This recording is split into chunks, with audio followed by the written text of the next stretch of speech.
Hello viewers, నేను doctor Aruna Moparthi, gynaecologist and IVF specialist అండి గుంటూరులో. Running Meenakshi test tube baby centre.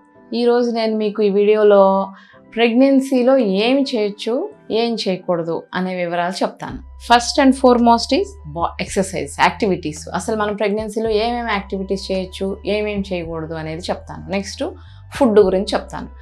ఎక్సర్సైజెస్లో బాగా strain అయ్యే ఎక్సర్సైజెస్, స్ట్రెచ్చింగ్ ఎక్సర్సైజులు అస్సలు చేయకూడదు. హెవీగా వెయిట్ లిఫ్టింగ్లు ఉంటాయి కదా, అవన్నీ ప్రెగ్నెన్సీలో చేయటం మంచిది కాదు. ప్రెగ్నెన్సీలో ఇంకా సైక్లింగ్ చేయకూడదు, రన్నింగ్ చేయకూడదు, జాగింగ్ చేయకూడదు.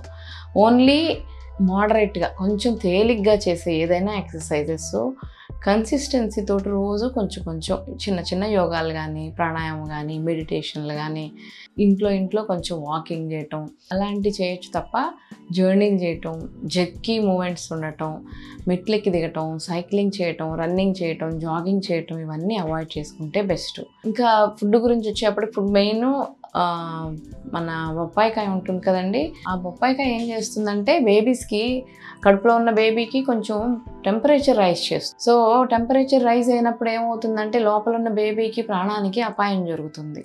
అదొకటి అవాయిడ్ చేసుకోవటం ఆల్వేస్ బెటరు.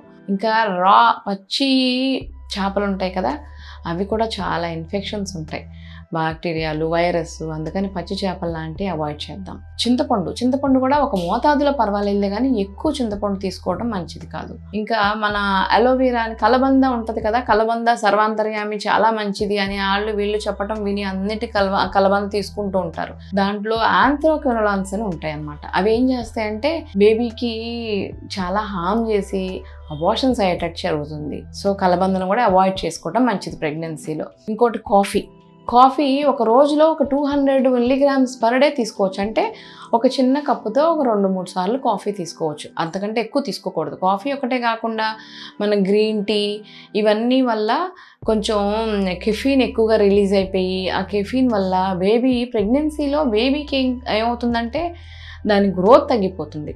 IUGR అంటాం, గ్రోత్ రిటార్డేషన్, రిస్ట్రిక్ట్ అయిపోతుంది baby growth. So coffee intake కూడా రిస్ట్రిక్ట్ చేసుకుంటే ప్రెగ్నెన్సీలో మంచిది.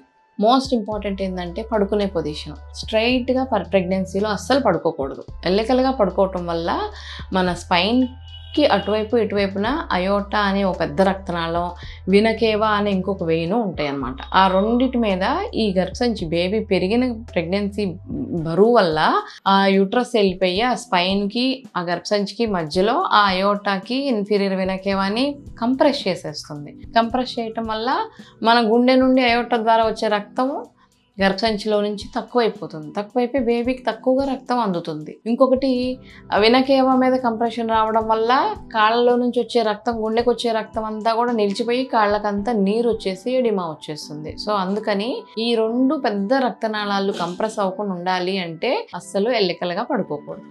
ఎట్లా పడుకోవాలి అంటే లేటరల్ పొజిషన్, ఒక పక్కకి ఎడం పక్కకి తిరిగి పడుకోవటం ఈజ్ ఆల్వేస్ ప్రిఫరబుల్. ఒకవేళ ఎడం పక్కకి ఎక్కువసేపు తిరిగి పడుకోలేకపోతే రైట్ సైడ్ అని తిరగొచ్చు, కానీ ఎల్లికలుగా మాత్రం అస్సలు పడుకోకూడదు. సో నేను చెప్పినట్టు ఎక్సర్సైజెస్, ఈ ఫుడ్, ఈ పడుకునే స్లీపింగ్ పొజిషను ఇవన్నీ చేంజ్ చేసేసుకొని, అన్నిటికన్నా మోస్ట్ ఇంపార్టెంట్ ఏంటంటే హ్యాపీగా ఉండటం. ఏ ప్రెగ్నెంట్ లేడీ అయినా ఎంత ఆనందంగా ఉంటే పిల్లలు అంత ఆనందంగా, చాలా సంతోషంగా, చాలా హెల్తీగా గ్రో అవుతారు. సో మెడిటేషను, ప్రాణాయామం, స్ట్రెస్ లేకుండా చేసుకోవడం, ప్రశాంతంగా నిద్రపోవడం, ఒక పక్కకి తిరిగి మంచి ఫ్రూట్స్, వెజిటబుల్స్ ఎక్కువగా తీసుకోవడం, ఇవన్నీ చేసుకుంటే మీ ప్రెగ్నెన్సీ చాలా ఆనందంగా, స్మూత్గా, హ్యాపీగా ఉంటుంది మీ జర్నీ. సో నేను చెప్పిన ఇన్ఫర్మేషన్ మీకు నచ్చినట్టయితే ఈ ఛానల్ సబ్స్క్రైబ్ చేయండి, లైక్ చేయండి, షేర్ చేయండి. ఏమైనా డౌట్స్ ఉంటే డిస్క్రిప్షన్లో నంబర్ కాల్ చేయండి. Okay, see you in the next video. By.